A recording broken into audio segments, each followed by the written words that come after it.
तो एक बार फिर आप सभी का स्वागत है मेरे चैनल पढ़ा दे भाई में। अगर अभी तक आपने मेरे चैनल को सब्सक्राइब नहीं किया है तो पहले प्लीज़ मेरे चैनल को सब्सक्राइब कर लीजिए। तो चलिए वीडियो में आगे आज मैं आप लोगों के लिए लेकर आया हूँ फ्लूइड मैकेनिक्स से चैप्टर नंबर 1 जिसका नाम है प्रॉपर्टीज़ ऑफ फ्लूइड। तो चलिए समझते हैं वीडियो में क्या क्या है। तो फ्लूइड मैकेनिक्स में सबसे पहला जो चैप्टर है वो प्रॉपर्टीज़ ऑफ फ्लूइड है। प्रॉपर्टीज़ ऑफ फ्लूइड को समझने से पहले मैं डिस्कस कर लेता हूँ फ्लूइड मैकेनिक्स के बारे में। थोड़ा सा फ्लूइड मैकेनिक्स की ब्रांचेस के बारे में समझ लेता हूँ। फ्लूइड क्या है, या तो लिक्विड होगा या फिर गैस होगा। फ्लूइड क्या है, नथिंग बट लिक्विड और गैस।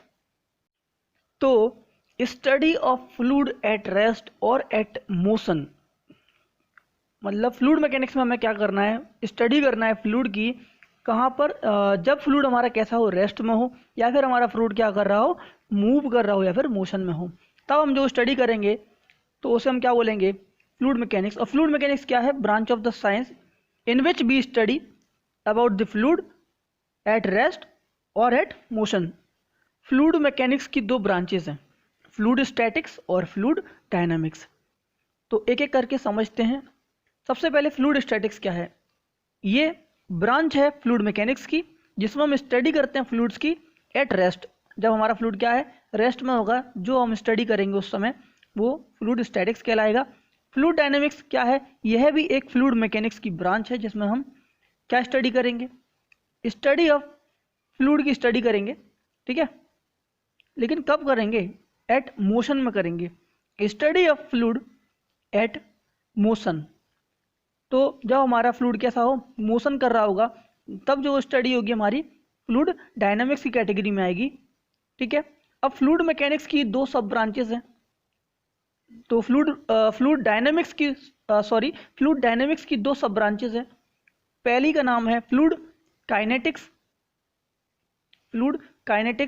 तो समझते हैं क्या है fluid kinetics, study of fluid in motion. Fluid kinetics क्या है, फ्लूइड की स्टडी है जब फ्लूइड केस में है, मोशन में है, लेकिन कंडीशन क्या रहेगी, कॉज ऑफ मोशन कंसीडर, मतलब मोशन का जो कारण है ना उसको हम कंसीडर करेंगे यहाँ, या फिर प्रेशर फोर्सेस कंसीडर, या फिर हम जो प्रेशर फोर्सेस हैं उनको कंसीडर करेंगे फ्लूइड काइनेटिक्स के अंदर। ठीक है, तो मैं शॉर्ट में कह सकता हूँ कि study of the fluid in motion where cause of motion consider और प्रेशर फोर्सेस कंसीडर। अब जो सेकंड जो है मेरा सब ब्रांच फ्लूइड डायनेमिक्स की वो है फ्लूइड काइनेमेटिक्स। फ्लूइड काइनेमेटिक्स क्या है, study of fluid in motion. हमें फ्लूइड की स्टडी करना है मोशन में, कब, जब प्रेशर फोर्सेस नॉट कंसीडर, जब हम प्रेशर फोर्सेस को कंसीडर नहीं कर रहे हैं, या फिर मैं बोलूं कि cause of motion not consider, तो जो मोशन का जो कारण है ना उसे हम कंसीडर नहीं कर रहे हैं। तो ये है फ्लूइड काइनेमेटिक्स। हाँ, तो अभी बात करते हैं प्रॉपर्टीज ऑफ फ्लूइड्स की। तो जिसके लिए हमने वीडियो बनाया है, मेन बात कर लेते हैं, कुछ हमने इंट्रोडक्शन की बात कर ली। तो फर्स्ट जो प्रॉपर्टी है वो डेंसिटी और मास डेंसिटी की बात करता हूँ मैं। ठीक है, डेंसिटी बोलूँ या फिर मास डेंसिटी बोलूँ एक ही बात है। इसे डिनोट करेंगे रो से, RH और रो। वैसे सिंबल कुछ इस प्रकार से बनता है, ठीक है, एक पी के जैसा, लेकिन मैं ऐसा बनाऊंगा, उल्टा पी। तो रो बराबर क्या होगा, मतलब डेंसिटी और मास डेंसिटी बराबर mass of a fluid per unit volume of the fluid. ठीक है, mass of a fluid per unit volume of the fluid is known as density और मास डेंसिटी। देखो मास क्या है, matter content in a body. Matter क्या है, मतलब पदार्थ जो कि किसी एक बॉडी में है। मैटर किस फॉर्म में हो सकता है, या तो सॉलिड में हो सकता है, लिक्विड में हो सकता है, फिर गैस फॉर्म में हो सकता है। ये तीनों क्या है, फॉर्म्स हैं। मैं लिख देता हूँ फॉर्म्स। ठीक है, तो मैटर क्या है, सॉलिड, लिक्विड, गैस हो सकता है। मास की ऐसा यूनिट क्या होगी, मास की जो ऐसा यूनिट होगी वो क्या होगी, केजी। ठीक है, और वॉल्यूम की जो ऐसा यूनिट वो क्या होगी, मीटर क्यूब। तो मैं कह सकता हूँ डेंसिटी और मास डेंसिटी की जो ऐसा यूनिट होगी वो क्या होगी, rho is equal to KG per metre cube. तो ऐसा यूनिट ऑफ डेंसिटी और mass density is rho is equal to KG per metre cube. अगर मैं इसकी सीरियस यूनिट देखूँ डेंसिटी की तो ग्राम पर सेंटीमीटर क्यूब। ठीक है, मैं जानता हूँ कि डेंसिटी ऑफ वाटर क्या होता है, 1000 केजी पर centimetre cube. Sorry, centimetre cube नहीं आएगा, मीटर क्यूब आएगा। अगर डेंसिटी ऑफ वाटर में बात करूं सीजीएस यूनिट्स के फॉर्म में तो 1 ग्राम पर सेंटीमीटर क्यूब आएगा। तो करेक्शन कर लेना, 1000 केजी पर सेंटीमीटर क्यूब की जगह पर केजी पर मीटर क्यूब कर लेना, 1000 केजी पर मीटर क्यूब। ठीक है, डेंसिटी ऑफ वाटर है। तो ये दोनों वैल्यूज याद रखना आप। तो चलते हैं नेक्स्ट प्रॉपर्टी की तरफ, जिसका नाम है स्पेसिफिक वेट या फिर मैं बोलूँ वेट डेंसिटी।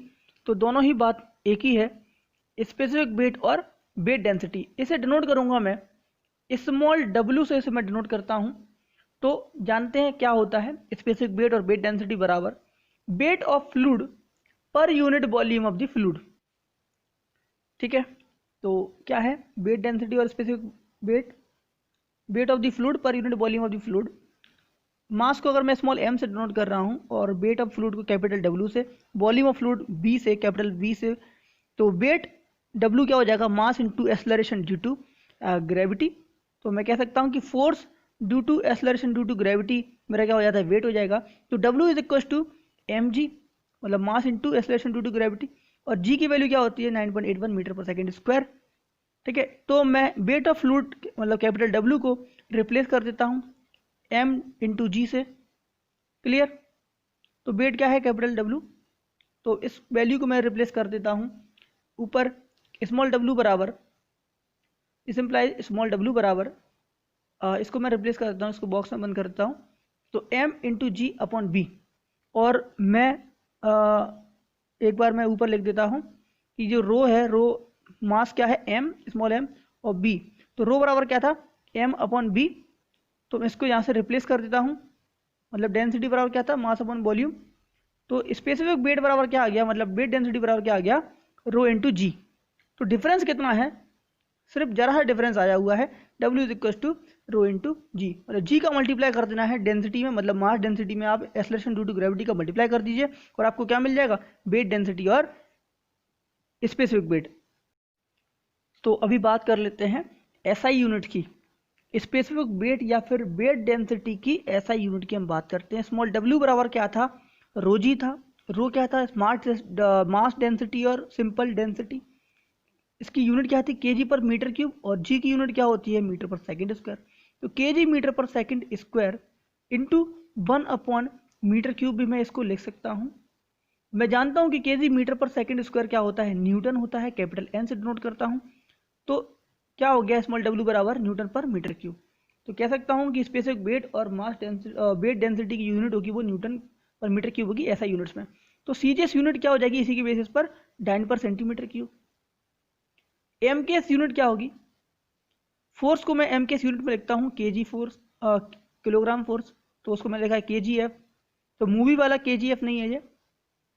तो W बराबर क्या है केजीएफ पर मीटर क्यूब, स्मॉल w बराबर केजीएफ पर मीटर क्यूब लिख सकता हूँ, या फिर मैं क्या लिख सकता हूँ, देखिए KG per metre cube upon metre per second square, metre से मीटर कैंसिल हो गया।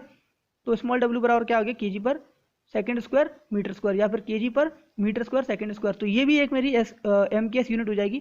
ठीक है, इसको याद रखना। इसी की बेसिस पर मेरी सीजीएस यूनिट और क्या हो जाएगी, ग्राम पर सेंटीमीटर स्क्वायर सेकंड स्क्वायर। तो ये यूनिट्स आप याद रखना, किसी भी फॉर्म में अगर एग्जाम में पूछ ले तो आप टिक करके आ जाना। तो इससे रिलेटेड एक नोट पॉइंट लिखवा देता हूँ कि स्पेसिफिक वेट स्मॉल w, या फिर मैं बोलूँ वेट डेंसिटी ऑफ वाटर, मतलब स्पेसिफिक वेट या फिर वेट डेंसिटी किसकी, वाटर की। मैं जानता हूँ कि रो इंटू जी होता है। तो वाटर की जो डेंसिटी थी वो कितनी थी 1000 केजी पर मीटर क्यूब, उसमें मैंने स्मॉल जी का मल्टीप्लाई कर दिया 9.81। तो 9.81 क्या है जी, और 1000 क्या है डेंसिटी ऑफ वाटर। ठीक है, जैसे कि मैं जानता हूँ स्मॉल w बराबर रो जी, तो 9810 न्यूटन पर मीटर क्यूब क्या हो जाएगी, वेट डेंसिटी ऑफ या फिर स्पेसिफिक वेट ऑफ वाटर। ठीक है, तो ये किस में है, एसआई यूनिट्स में है। ठीक है, तो अभी नेक्स्ट प्रॉपर्टी की बात करता हूँ स्पेसिफिक वॉल्यूम। तो स्पेसिफिक वॉल्यूम क्या है, रेसिप्रोकल ऑफ द डेंसिटी या फिर reciprocal of the mass density. तो ये क्या हो जाएगी, volume of fluid per unit mass of the fluid. इसकी यूनिट क्या हो जाएगी मीटर क्यूब पर किलोग्राम। ठीक है, ये क्या है, कॉमनली यूज किसके लिए होती है ये प्रॉपर्टी, गैसेस के लिए यूज होती है, use commonly for gases. Clear. अभी नेक्स्ट प्रॉपर्टी की बात करते हैं जिसका नाम है स्पेसिफिक ग्रेविटी। स्पेसिफिक ग्रेविटी बोलूं या फिर रिलेटिव डेंसिटी बोलूं, बात एक ही है। इसे मैं डिनोट करूंगा इन दोनों को या तो कैपिटल एस से डिनोट करूंगा या फिर कैपिटल जी से डिनोट करूंगा। ठीक, ओके। तो मैं सबसे पहले निकालता हूँ स्पेसिफिक ग्रेविटी और रिलेटिव डेंसिटी लिक्विड्स के लिए बता देता हूँ। फॉर लिक्विड्स एस और जी, ठीक है। तो वेट डेंसिटी या फिर डेंसिटी ऑफ लिक्विड, जिस किसी लिक्विड की आपको स्पेसिफिक ग्रेविटी निकालनी है या फिर रिलेटिव डेंसिटी निकालनी है, तो वेट डेंसिटी या फिर density of the liquid divided by weight density या फिर डेंसिटी ऑफ वाटर, ठीक है। तो यहाँ पर वाटर क्या है, वाटर एक स्टैंडर्ड लिक्विड है, ठीक है। मैं सर्कल करके लिख भी देता हूँ कि वाटर क्या है, एक स्टैंडर्ड फ्लूइड है, ओके। अभी गैसेस के लिए, for gases specific gravity of any gas is equal to weight density और density of a gas divided by weight density और डेंसिटी ऑफ एयर। और एयर क्या है, स्टैंडर्ड गैस है। यहाँ पर स्टैंडर्ड लिक्विड कर दिया है मैंने स्टैंडर्ड फ्लूइड की जगह पर, ठीक है। तो दोनों क्या है मेरे स्टैंडर्ड फ्लूइड होंगे। तो लिक्विड्स के केस में स्टैंडर्ड फ्लूइड क्या है मेरा, वाटर है, और इधर क्या है स्टैंडर्ड गैस एयर। तो अगर किसी भी लिक्विड का क्या निकालना है, अगर आपको किसी भी लिक्विड का वेट डेंसिटी निकालना है तो आप कैसे निकालेंगे। अगर आपको उस लिक्विड का स्पेसिफिक ग्रेविटी पता है तो उसमें वेट डेंसिटी, वाटर की जो वेट डेंसिटी उसको मल्टीप्लाई कर देंगे तो आपका वेट डेंसिटी ऑफ लिक्विड आ जाएगा। तो S इंटू 1000 इंटू 9.81 अगर आप कर देंगे तो आ जाएगा आपका weight density of a liquid. तो 9.81 इंटू S क्या हो जाएगा मेरा वेट डेंसिटी ऑफ लिक्विड। ध्यान रहे आपको स्पेसिफिक ग्रेविटी पता हो उस लिक्विड की, तब आप वेट डेंसिटी निकाल पाएंगे। अगर आपको डेंसिटी निकालना है किसी भी लिक्विड की तो उसमें आप क्या करेंगे S इंटू 1000। अगर आपको डेंसिटी निकालनी किसी भी लिक्विड की तो आपको स्पेसिफिक ग्रेविटी पता होनी चाहिए उसी लिक्विड की, और उसको मल्टीप्लाई कर देना होगा डेंसिटी ऑफ वाटर से जो कि होती है 1000। तो 1000 इंटू एस क्या हो जाएगा हमारा डेंसिटी ऑफ अ लिक्विड। ध्यान रहे कि आपको स्पेसिफिक ग्रेविटी ऑफ उस लिक्विड की स्पेसिफिक ग्रेविटी पता हो जिसकी आपको डेंसिटी निकालना है। तो स्पेसिफिक ग्रेविटी ऑफ मरकरी मैं जानता हूं कितना होता है 13.6, तो इसके बेसिस पर मैं इसकी डेंसिटी निकाल सकता हूं। डेंसिटी ऑफ मरकरी क्या हो जाएगा, 13.6 में से मल्टीप्लाई कर दूंगा मैं वाटर की डेंसिटी, मतलब S into rho of water, तो ये क्या आ गया 13,600 kilogram per metre cube density of mercury. Next जो प्रॉपर्टी है मेरी उसका नाम है विस्कोसिटी या फिर मैं कहूँ डायनामिक विस्कोसिटी, बात एक ही है। विस्कोसिटी बोलूँ या फिर डायनामिक विस्कोसिटी बोलूँ, बात एक ही है। इसे डिनोट करूँगा म्यू से, और मैं लिखूँगा क्या, एरो करके दिखा देता हूँ मैं आपको एक बार। म्यू को लिखता क्या हूँ मैं, MU, मतलब म्यू। साउंड या फिर प्रोनाउंस कैसे करेंगे वो मैंने बता दिया। एक्चुअल में विस्कोसिटी है क्या या फिर डायनामिक विस्कोसिटी है क्या, तो it is the resistance offered by, मतलब कि रेजिस्टेंस ऑफर कर रहा है, कौन कर रहा है, एक लेयर कर रही है फ्लूइड की, resistance offered by one layer of fluid over another layer of the fluid. ठीक है, समझ में आ गया कि एक लेयर फ्लूइड की जो दूसरी लेयर पर क्या है रेजिस्टेंस ऑफर कर रही है, लेकिन किसके लिए रेजिस्टेंस ऑफर कर रही है, उसको मूवमेंट करने से रोक रही है।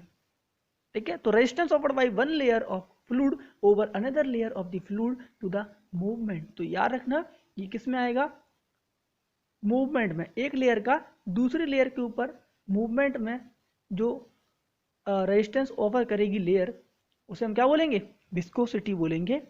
तो विस्कोसिटी क्या करती है,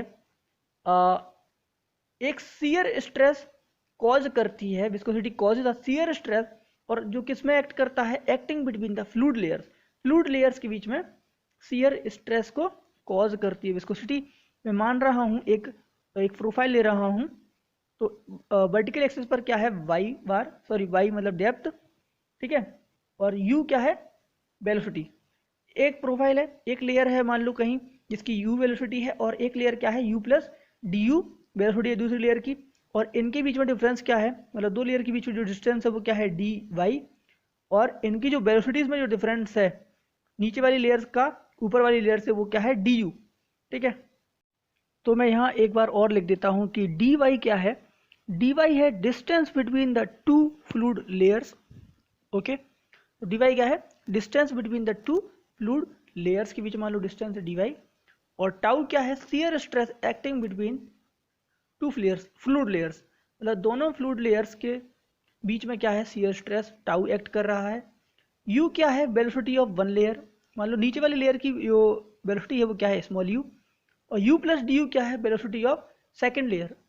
ठीक है, मतलब जो नीचे वाली लेयर के ऊपर जो लेयर है उसकी वेलोसिटी क्या है, यू प्लस डी यू।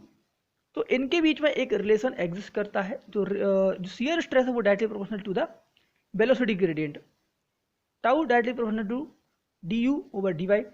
तो टाउ बराबर जब जब प्रोपोर्शनल का साइन आता है तो क्या आता है, एक कोएफिशिएंट आता है जिसको हम बोलते हैं म्यू। तो म्यू बराबर क्या हो जाएगा, इसके बेसिस पर mu is equal to tau over D you over D Y. इसको मैंने बॉक्स में बंद कर दिया। तो कोएफिशिएंट ऑफ विस्कोसिटी, या फिर मैं बोलूँ विस्कोसिटी या फिर डायनामिक विस्कोसिटी क्या हो जाएगा, mu is equal to coefficient of dynamic viscosity, या फिर मैं क्या बोल सकता हूँ, सिंपली विस्कोसिटी बोल सकता हूँ म्यू को। ठीक है, दोनों एक ही बात है। और D you over D Y क्या है, रेट ऑफ शियर स्ट्रेन, या फिर मैं कह सकता हूँ velocity gradient. D you over D Y क्या है, रेट ऑफ शियर स्ट्रेन और velocity gradient. D t over d theta क्या है, rate of shear deformation, rate of shear deformation. वैसे d you over D y को भी मैं बोल सकता हूँ कि रेट ऑफ शियर डिफॉर्मेशन है। तो इसको मैं ऑल्सो डिफाइन कर सकता हूँ कैसे, shear stress required to produce unit rate of shear strain. ठीक है, और कैसे डिफाइन कर सकता हूँ कि shear stress required to produce unit rate of shear strain. ठीक है, तो अभी मैं बात करता हूँ यूनिट्स ऑफ विस्कोसिटी की। तो विस्कोसिटी की जितनी भी यूनिट हो सकती हैं उनकी मैं बात कर लेता हूँ। सबसे पहले बात करूँगा एसआई यूनिट की। ठीक है, तो डायनामिक विस्कोसिटी और या फिर विस्कोसिटी की एसआई यूनिट की बात करता हूँ मैं। म्यू बराबर क्या था, tau upon D you over D Y. टाउ क्या था, फोर्स पर यूनिट एरिया, मतलब shear force acting per unit area पर। ठीक है, और म्यू क्या है, वेलोसिटी है, मीटर पर सेकेंड यूनिट होगी। डी वाई क्या है, मतलब डिस्टेंस की यूनिट है मीटर में। फोर्स क्या हो जाएगा, केजी मीटर पर सेकेंड स्क्वायर। एरिया क्या है, मीटर स्क्वायर। ठीक है, तो म्यू बराबर क्या है, देखो केजी मीटर पर सेकेंड स्क्वायर को मैं न्यूटन लिख सकता हूँ।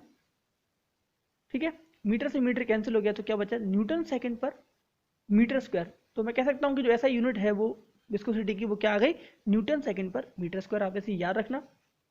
सीरियस यूनिट क्या होगी विस्कोसिटी की या फिर डायनामिक विस्कोसिटी की, इसी की बेसिस पर डाइन सेकेंड पर सेंटीमीटर स्क्वायर। एमकेएस यूनिट क्या हो जाएगी, फोर्स को मैं क्या लिखता हूँ एमकेएस यूनिट में, केजीएफ। फिर से बोल रहा हूँ कि ये मूवी नहीं है। ठीक है, ये क्या है, किलोग्राम फोर्स है। तो म्यू बराबर क्या हो जाएगा, केजी फोर्स सेकेंड पर मीटर स्क्वायर। या फिर मैं क्या बोलूँ इसके बेसिस पर कि अगर केजी मीटर पर सेकेंड स्क्वायर पर मीटर स्क्वायर, मीटर सेकेंड पर मीटर, अगर मीटर से मीटर कैंसिल और सेकंड सेकंड से एक कैंसिल और मीटर से मीटर एक और बार कैंसिल, तो क्या बचेगा, केजी पर मीटर सेकेंड। तो एम के यूनिट में मैं विस्कोसिटी की यूनिट ऐसे भी लिख सकता हूँ। इसी के बेसिस पर सीजीएस यूनिट को क्या लिख सकता हूँ, ग्राम पर सेंटीमीटर सेकेंड। क्लियर, तो ये अलग अलग 3 यूनिट्स हो गई हैं मेरी विस्कोसिटी की। म्यू इक्वल न्यूटन सेकेंड पर मीटर स्क्वायर, ग्राम पर सेंटीमीटर सेकेंड और केजी पर मीटर सेकेंड। ठीक है, तो मैं एक रिलेशन जानता हूं कि एक ऐसा यूनिट बराबर क्या होता है, 10 सीरियस यूनिट होता है किसमें, विस्कोसिटी केस में। और एक ऐसा यूनिट को मैं क्या कहता हूं, पॉइज कहता हूं, एक ऐसा यूनिट को। ठीक है, तो एक न्यूटन सेकंड पर मीटर स्क्वायर बराबर 10 पॉइज मैं इसके बेसिस पर कह सकता हूं। ठीक है, सीरियस यूनिट बराबर क्या है मेरी, एक पॉइज है। तो एक पॉइज बराबर मैं कह सकता हूं कि 1/10 न्यूटन सेकेंड पर मीटर स्क्वायर हो सकता है मेरा 1 पॉइज। ध्यान रखना कि एक पॉइज बराबर कितने होते हैं, 100 सेंटीपॉइज होते हैं। 1 capital P is equal to 100 small C capital P. एक नोट पॉइंट छोटा सा, viscosity of water at 20 degree centigrade. तो वाटर की विस्कोसिटी 20 डिग्री सेंटीग्रेड पर कितनी होती है, 0.01 पॉइज, या फिर मैं कहूँ 0.01 पॉइज के अलावा तो 1 centipoise viscosity of water at 20 degree centigrade. आप भी याद रखना, अगर पूछ ले तो अच्छी बात है, वैसे तो नहीं पूछेगा इतना। तो नेक्स्ट जो प्रॉपर्टी है मेरी, काइनेमेटिक विस्कोसिटी। इसको मैं डिनोट करता हूं काइनेमेटिक विस्कोसिटी को न्यू से, ठीक है। हल्का सा बी को मैंने थोड़ा सा घुमा दिया है, और एन यू न्यू, तो न्यू बराबर क्या हो जाएगा, विस्कोसिटी पर यूनिट डेंसिटी, या फिर मैं बोलूं dynamic viscosity per unit density is known as kinematic viscosity. तो म्यू ओवर रो, रो क्या है हमारा डेंसिटी, म्यू क्या है हमारा विस्कोसिटी या फिर dynamic viscosity, viscosity.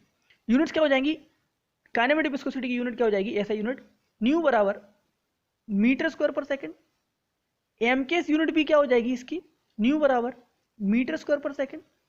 CGS unit की बात करूं तो न्यू बराबर सेंटीमीटर स्क्वायर पर सेकंड, और ये किसके बराबर होता है, एक स्टॉक के बराबर होता है।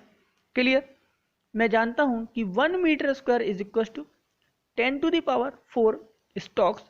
आप भी इस रिलेशन को आसानी से निकाल सकते हैं, कोई बड़ी बात नहीं है। 1 metre square is equal to 10⁴ stokes, और एक और रिलेशन इसके बीच में एग्जिस्ट करता है, 1 centistoke is equal to 1/100 stoke, ठीक है। तो अभी के लिए प्रॉपर्टीज में सिर्फ इतना ही। तो आप वेट कीजिए, प्रॉपर्टी से रिलेटेड जो पार्ट नंबर बी होगा वो मैं जल्द अपलोड कर दूंगा, ठीक है।